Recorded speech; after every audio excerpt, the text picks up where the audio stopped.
Buenas tardes. Nuevamente estamos en este importante encuentro para dar continuidad a la divulgación del tema de los contaminantes emergentes. En la primera ocasión que hablamos sobre ello fue en el mes de octubre y fue gracias al grupo Ambiente Sostenibilidad en Venezuela.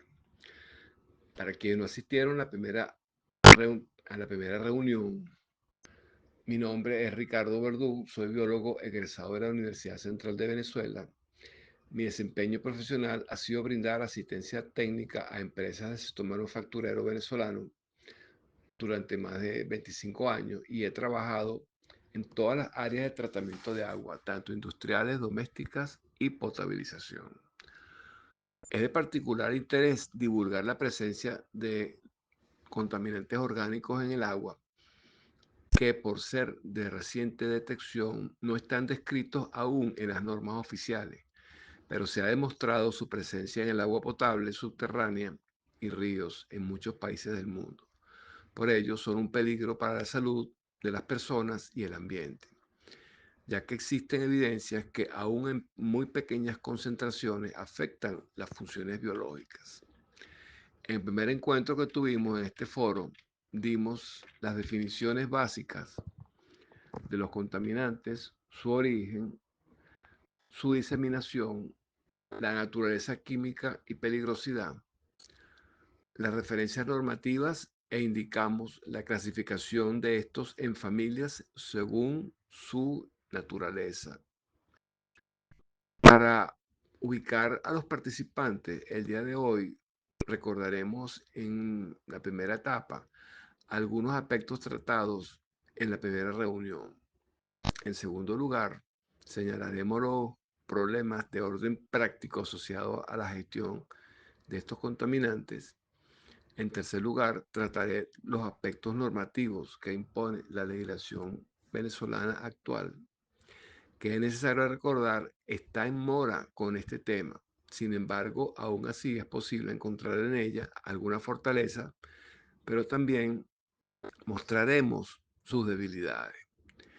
Y como cuarto punto, hablaremos sobre las tres tecnologías que han demostrado ser capaces y eficaces para eliminar los contaminantes orgánicos del agua, indicando en cada caso las bondades, problemas y sostenibilidad. Aprovecho este momento para informarles que estoy en capacidad de suministrar plantas de tratamiento potabilizador de agua basado en la tecnología de oxidación avanzada, que ha demostrado ser la más eficaz para destruir de manera sustentable estos contaminantes en el agua. Estas plantas las he suministrado en algunos hospitales de la ciudad de Caracas gracias a un convenio con una ONG. Pero es de mi interés poder ofrecer a otros ámbitos, tales como escuelas, comedores e instituciones de salud, bajo el esquema de cooperación y que las mismas, por ser de muy bajo consumo, pueden operar con energías renovables, lo cual se constituye en una ventaja debido a la crisis eléctrica que vive Venezuela. En la parte 1 de estas charlas que se hizo en octubre, se presentó la definición de los contaminantes emergentes, se explicó la relación entre su naturaleza química y la peligrosidad, se presentaron cuáles y cuántos son los contaminantes emergentes, también se presentó un modelo de dispersión general y dos modelos de dispersión específicos.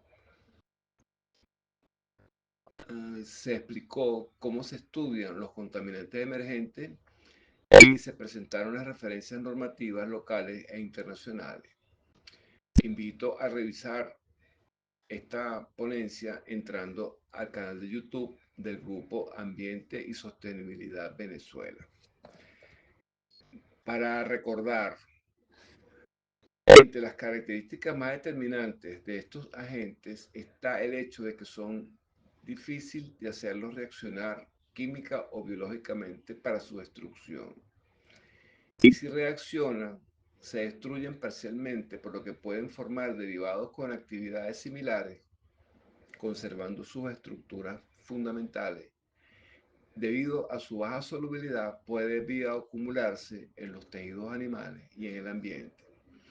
Tienen la capacidad de perturbar las estructuras celulares como membranas biológicas, receptores, ácidos nucleicos y enzimas.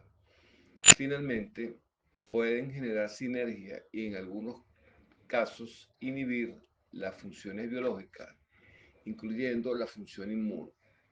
De hecho, se ha publicado un estudio en 2023 donde se asocia la presencia de un tipo de contaminante llamado perfluoroalquilados, o bien la sigla es el PIF, se llama PFAS, PFAS.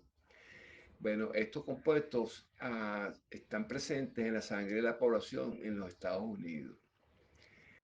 Y eh, hay una relación entre la pérdida de inmunidad, la presencia de estos compuestos en sangre, inclusive una insuficiencia en la respuesta a las vacunas y las muertes por el virus de COVID. Existen 6 familias de contaminantes emergentes, pero hay otros grupos de sustancias que son producidas por hongos y algas cianobacterias que cuando se presentan en gran escala producen dispersión de agentes tóxicos que llegan al agua y esas moléculas son bastante estables. Eso haciendo referencia a a esta tabla que refleja la cantidad de familias de contaminantes emergentes que han sido ya tabulados. Respecto a su dispersión, estos productos se originan debido a los lixiviados que se generan en las actividades agrícolas, la producción animal, el mal manejo de los desechos urbanos y finalmente se mezclan con las aguas residuales, las aguas corrientes y percolan por el suelo y se mezclan con las aguas subterráneas. Bueno, luego pasan a las plantas potabilizadoras, ¿no? Pero debido a que los tratamientos son ineficaces, debido a su gran estabilidad química, estos compuestos terminan en los acueductos de las ciudades. Peor sucede cuando se emplea agua de pozo y las aguas crudas son consumidas, pues si estos acuíferos están contaminados y la población lo desconoce, entonces de manera ingenua está consumiendo agua que presenta estos problemas. Bueno, ya habiendo hecho una breve síntesis de lo conversado en la sesión número 1, pasaremos a explicar lo relacionado a la gestión de los contaminantes emergentes. Y lo sustantivo en este caso es explicar que la gestión de los contaminantes depende de una serie de factores que son las políticas ambientales y de salud pública de los países, el marco legal, las normas técnicas y los convenios internacionales que haya suscrito, el desempeño de las instituciones de vigilancia, control, de educación e investigación científica, también depende de las empresas y de los ciudadanos. En supuesto que las políticas públicas estén alineadas con los paradigmas y estén realmente en sintonía con la búsqueda de la solución de los problemas, la legislación, las normas y los convenios internacionales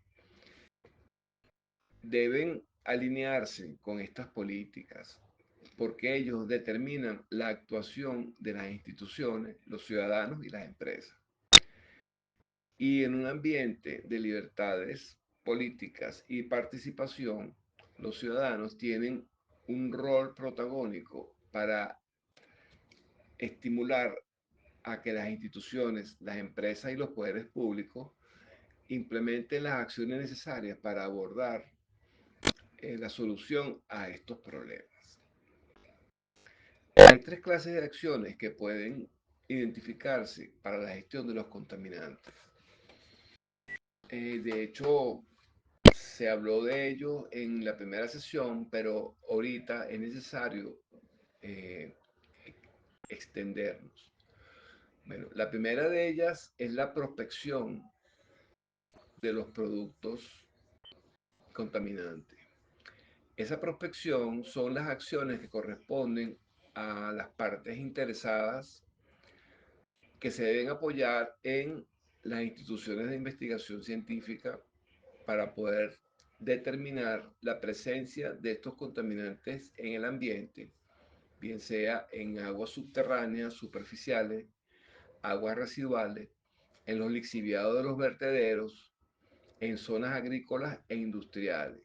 De esta manera se puede hacer un mapa de riesgo, delimitar el alcance y el tamaño del problema. La segunda acción consiste en implementar sistemas y planes de vigilancia que sean normalizados y auditables, con el objeto de verificar en los generadores, los productores, los manejadores, los usuarios de estos contaminantes, las conductas que minimicen el riesgo, así como exigir la responsabilidad del monitoreo analítico a industrias, comercios, empresas de servicios públicos, zonas agrícolas, o sea, productores agrícolas e industrias y sus alrededores, para saber cuál es el avance en los planes de la gestión de estos desechos. Finalmente está el control administrativo, que consiste en imponer restricciones al comercio, la producción, la importación, la exportación y restringir las cantidades en las composiciones de estos compuestos en los productos que se comercializan en el mercado, con el objeto de mm, reducir los incentivos al uso de los mismos.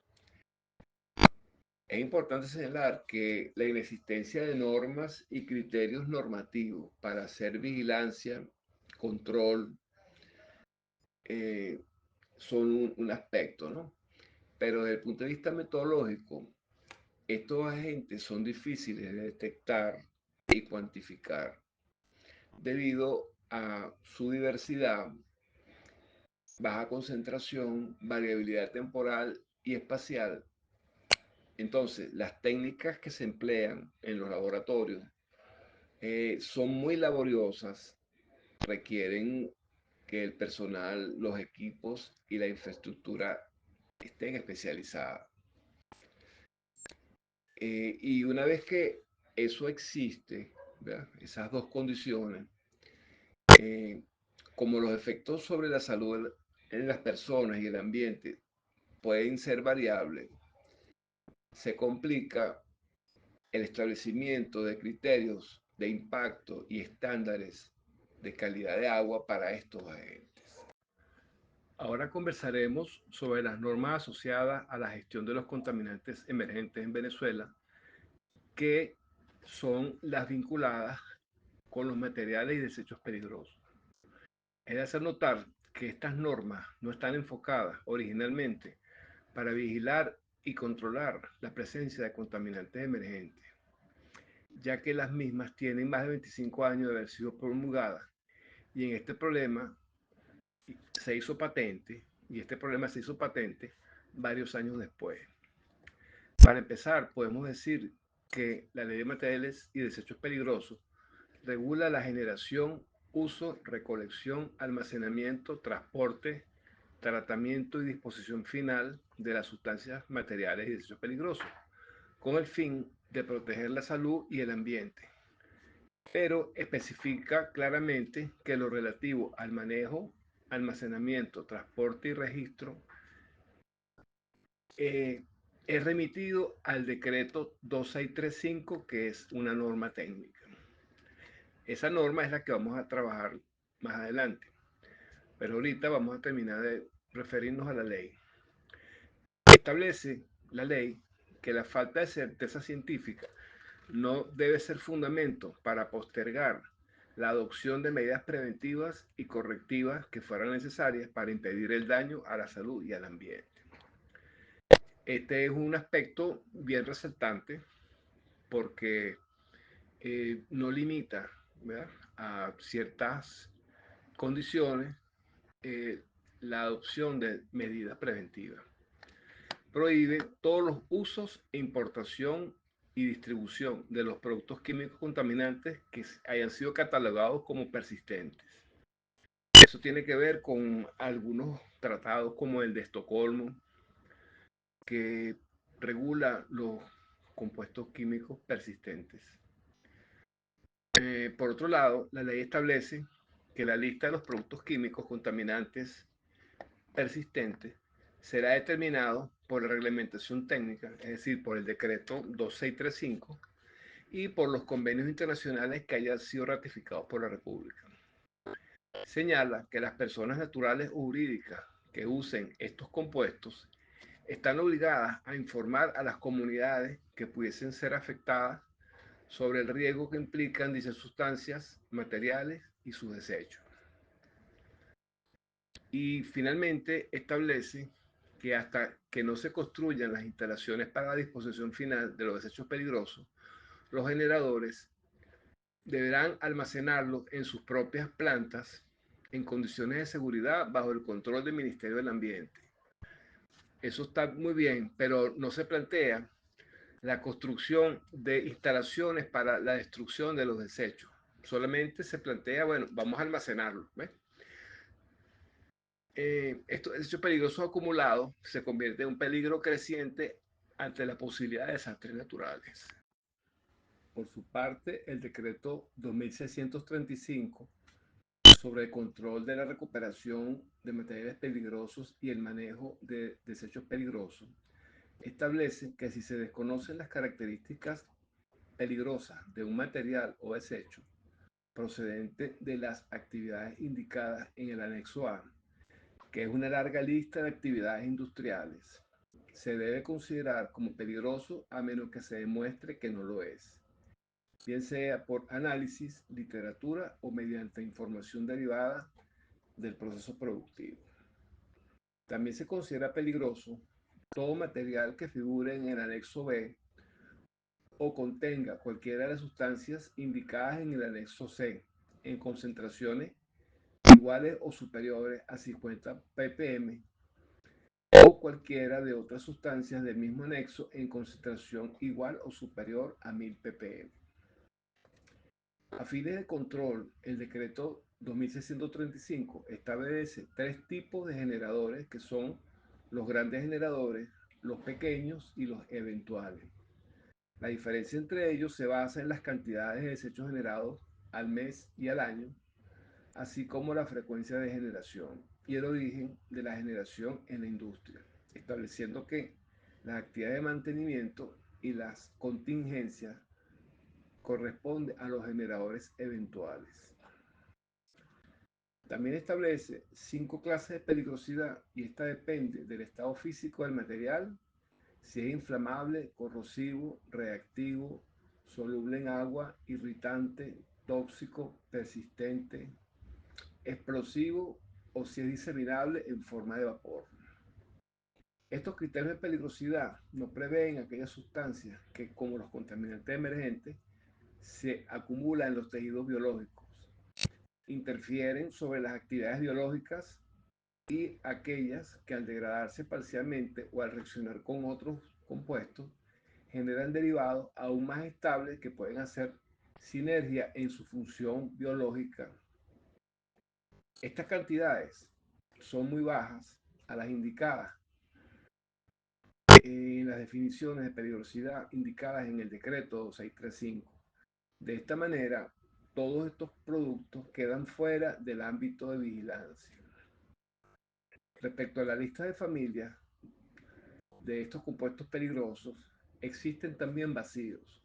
Por ejemplo, no se señala taxativamente a los pesticidas, herbicidas o insecticidas, a los compuestos perfluorados, ni a las moléculas excretadas por cianobacterias en los cuerpos de agua eutrofizados, ni en las aflatoxinas excretadas por los hongos en las grandes plantaciones de cereal. Se refiere a los compuestos halogenados de una manera genérica y al revisar las listas, estos son básicamente solventes industriales, pero quedan por fuera todos los que se emplean como aditivos a los productos comerciales, como lo son las ceras cloradas, los retardantes de llama, los compuestos perfluorados y los fármacos. Este decreto contempla el control de los lixiviados de las aguas superficiales y de los pozos subterráneos, pero únicamente en los rellenos de seguridad o en sus proximidades, más no toman en cuenta los rellenos convencionales, que es donde se producen la mayor cantidad de lixiviados, ni los acuíferos en los vertederos de basura, o sea, los que están cercanos a los vertederos de basura, zonas urbanas, zonas agrícolas e industriales, que es donde existe el riesgo de que se contaminen los acuíferos. Establece que los medicamentos vencidos podrán ser incinerados como desechos patológicos siempre que se despojen de sus empaques plástico, vidrio o metal, pero no indica cuál será el tratamiento administrativo para el control de estos empaques contaminados. Establece 9 grupos de incompatibilidad que está basado en la reactividad de las sustancias, que depende de criterios como si la proximidad de una con otra genera autoignición, si generan reacciones exotérmicas, si generan emisiones tóxicas o inflamables, o si son capaces de solubilizar metales o los envases que los contienen. Pero las reacciones de los contaminantes orgánicos emergentes, debido a su naturaleza, no entran dentro de las listas, de estas listas, pues pertenecen a otras categorías de reacción, que es justamente las reacciones sobre los seres vivos. Y por ello existe nuevamente un vacío. Ahora vamos a hacer referencia a los decretos de calidad de agua, que son el decreto 36395 y el decreto 883. En el decreto 36395 se establece la calidad para el agua potable y nos referiremos aquí específicamente a aquellos parámetros relacionados al control de los compuestos orgánicos. Ellos están establecidos en el cuadro 4, en el artículo 14, donde se presenta una lista de compuestos orgánicos y las concentraciones máximas aceptables expresadas en microgramos por litro.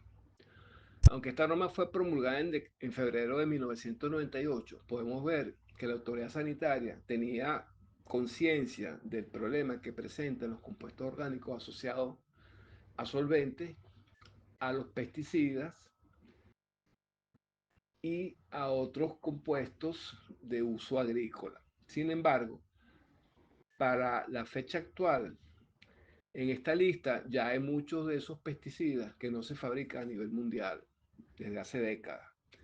Deberían entonces tomarse en cuenta que deberían ser sacados de esa lista.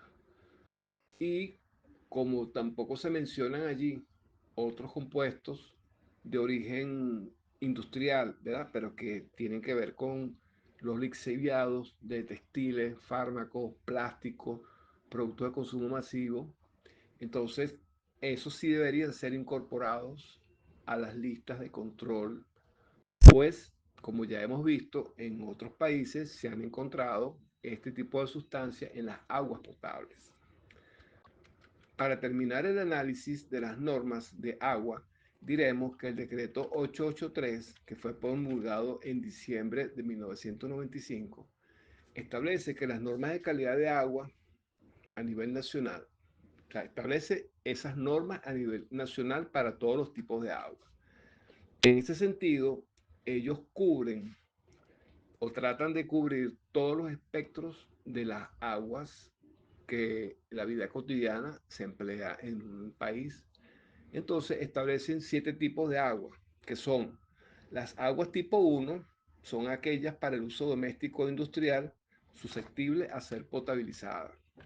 Las aguas de tipo 2 son aguas para uso agropecuario. Aguas de tipo 3 son aguas marinas destinadas a la explotación y cría de moluscos de consumo crudo. Aguas tipo 4 son para uso recreacional y deportivo. Las de tipo 5 son aguas industriales no potables, o sea, para procesos, pero que no son potables, no se requiere que sea potable. Las de tipo 6 son aguas para la navegación y generación de energía. Y las aguas de tipo 7 son aguas que supuestamente están destinadas para recibir descargas industriales o vertidos. Eso no es muy específico en el decreto. También define ese decreto los posibles receptores de las descargas de los vertidos, bien sea industriales o domésticos. Estos tres posibles receptores de vertido de las descargas son cuerpos de agua, medios marinos costeros y redes cloacales. Y también en cada uno de esos espacios, receptores, establece los límites de calidad de agua que ellos pueden recibir en una serie de parámetros. Eso incluye los compuestos inorgánicos, como los metales, los sólidos, etcétera, pero también incluye los compuestos orgánicos, que específicamente son los fenoles, aceites e hidrocarburos, detergentes, dispersantes, órganos clorados y órganos fosforados. ¿Okay? Por otro lado, establece dos categorías de parámetros que pudieran estar presentes en el agua y están vinculados con la peligrosidad. El grupo 1 está constituido por sustancias para las que existe evidencia teórica y práctica de su carácter tóxico, agudo o crónico. Por otro lado, están las sustancias que corresponden al grupo 2 y son aquellas que, aunque no se conozca un efecto tóxico, generan condiciones en el cuerpo de agua que pueden afectar la biota y cualquier uso potencial. Entonces, según esta clasificación, serían las sustancias del grupo 1 las que más semejanza tienen con los contaminantes emergentes. Sin embargo, pudiese ser que sustancias del grupo 2 en altas concentraciones o situaciones de cambio térmico, de pH o de las condiciones de oxidorreducción de los sistemas adquieran propiedades que las convierten en elementos del grupo 1. Al revisar la lista de parámetros establecidos por las normas, encontramos que exige el análisis en el caso de las aguas tipo 1, 2, 3 y 4. Pero de estos compuestos, o sea, por ejemplo, de los que ya mencioné, es decir, de los organoclorados, los organofosforados, los detergentes, los dispersantes, fenoles y sus derivados, y aceites minerales.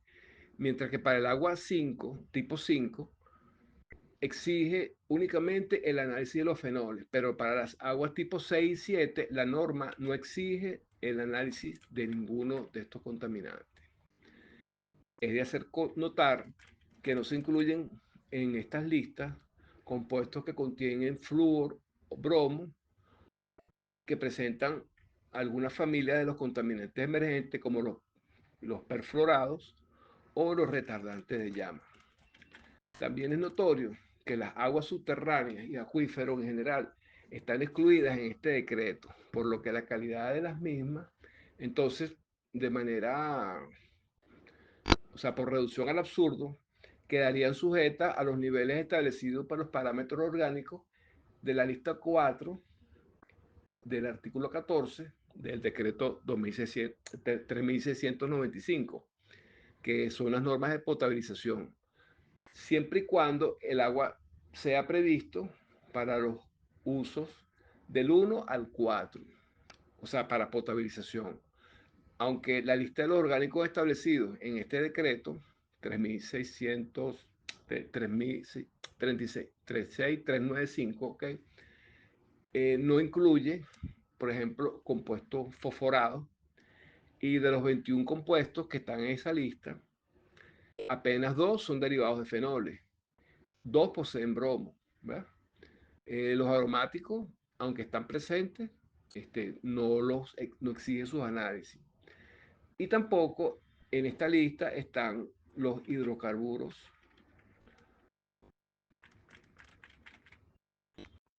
Una vez revisado rápidamente el marco normativo que de manera indirecta podría servir para establecer planes de control y vigilancia de contaminantes emergentes en Venezuela, hablaré de cuáles son las tecnologías disponibles para eliminarlos del agua.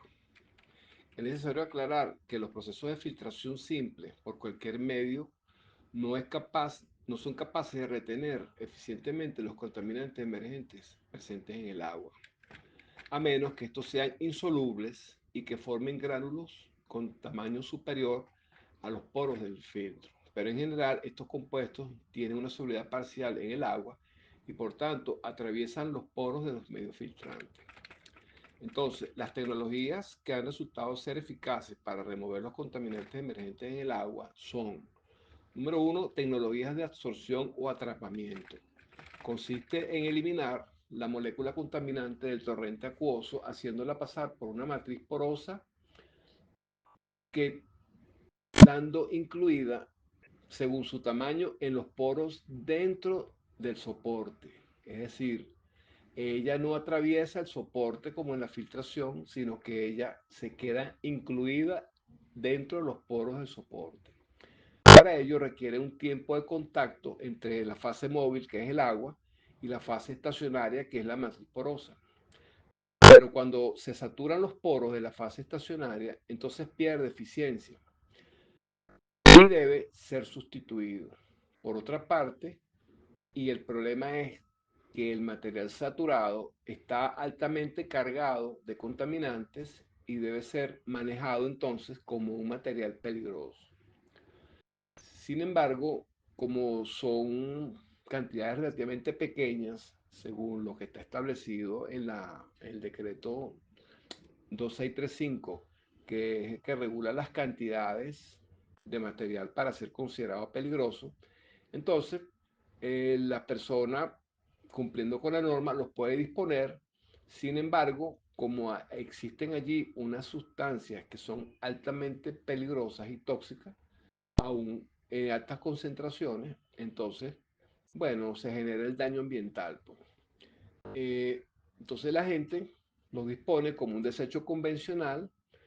Estos productos vuelven al ambiente, se empieza a contaminar nuevamente, generándose un ciclo y eventualmente ese ciclo se repite, se va bioacumulando en el ambiente, en los tejidos de los animales, de las plantas, y entonces el problema persiste. ¿Okay?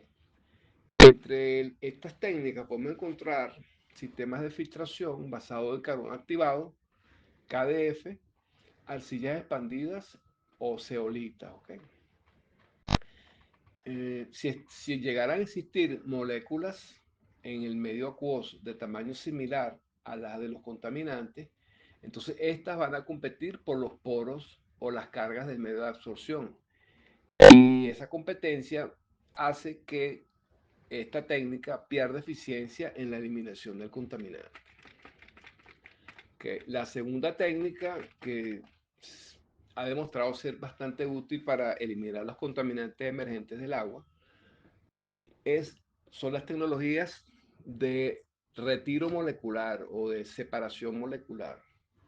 Eso consiste en eliminar la molécula contaminante del torrente acuoso, enfrentando la fase móvil a una membrana que es semipermeable a alta presión. Entonces, solo deja pasar el agua, se llama el permeado, y retiene los contaminantes que están disueltos en el agua, que salen luego por una sección que se llama el no permeado. ¿Okay? Este es un proceso continuo y la proporción de permeado a no permeado depende de las altas presiones que se le apliquen al agua.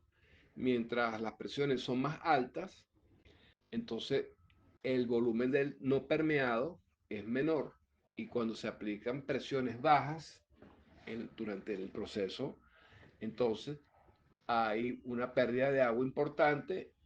Claro, sale más diluido el contaminante en el no permeado, pero se pierde eficiencia en el proceso. Entonces, el no permeado, que por lo general es un efluente de baja carga, tiene una composición que por lo general cumple con la normativa convencional de agua, pero los contaminantes están en una concentración superior a la que originalmente se introdujo en el agua, debido a lo que yo ya les acabo de explicar. Y esta descarga, al volver al ambiente, vuelve a contaminar, igual que en el caso anterior, pero esta vez con mayor escala, porque está más concentrado. Bueno, la técnica clásica para esta tecnología es la osmosis inversa y bueno, hay variantes. ¿Okay? La tercera tecnología para eliminar los contaminantes emergentes son tecnologías de destrucción molecular.